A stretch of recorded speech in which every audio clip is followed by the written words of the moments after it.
Welcome back. As 2023 comes to an end, we want to revisit some of the stories that really shaped this year. And when it comes to stories that had us all talking, many of them were political. Our Jack Finks walks us through the biggest political stories that made headlines this year. In a historic move this May, the Texas House of Representatives voted to impeach embattled Attorney General Ken Paxton. He became the third official in Texas history to be impeached, and it was a bipartisan vote. Paxton was accused of abusing his office to benefit an Austin real estate developer who was also a donor. After a two-week trial that included testimony from Paxton's former top aides, the Attorney General was acquitted of all charges in the Texas Senate. The Secretary of State and Attorney General Warren Kenneth Paxton Jr. is hereby, at this moment, reinstated to office. Frankly, what we did today, we lowered the bar. We lowered the expectation bar for fitness for office for the future. I voted for dismissal on all of these because the procedure was not followed. We should have never had the trial. Paxton is still reportedly under federal investigation and faces state securities fraud charges. His trial begins April 15th. In September, the city of Dallas became the largest in America with a Republican mayor.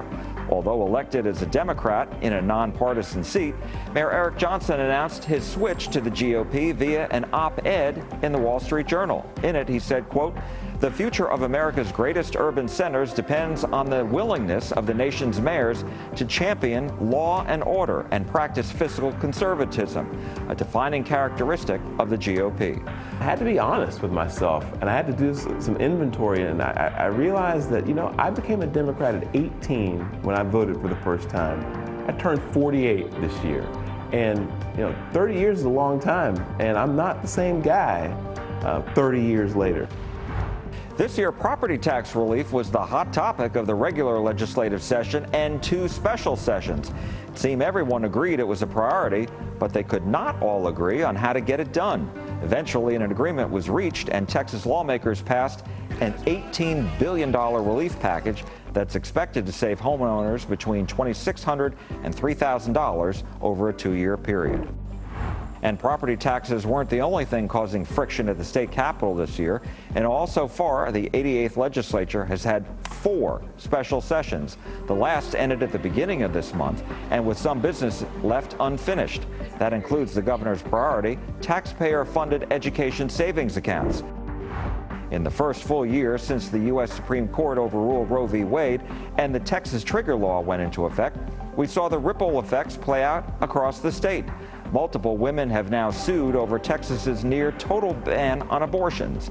The state's abortion law does include an exception if the mother's life is in danger, but critics argue the wording is too vague and leaves doctors in Texas hands tied.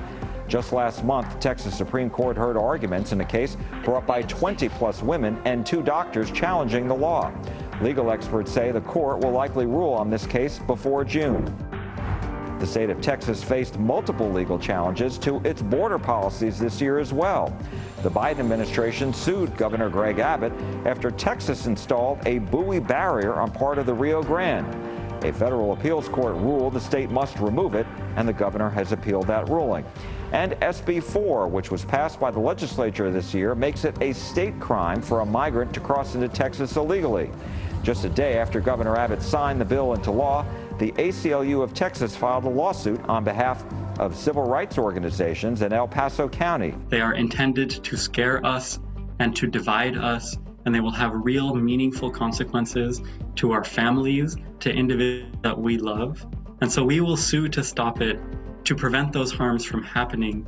Critics say the law will lead to racial profiling and cause overcrowding in local jails. But the governor says the state's policy has already led to one major change recently.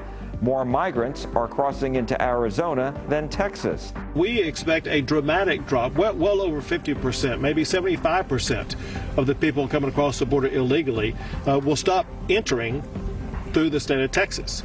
And this will all continue to play out in the new year, and we will stay on it. Jack Fink, CBS News, Texas.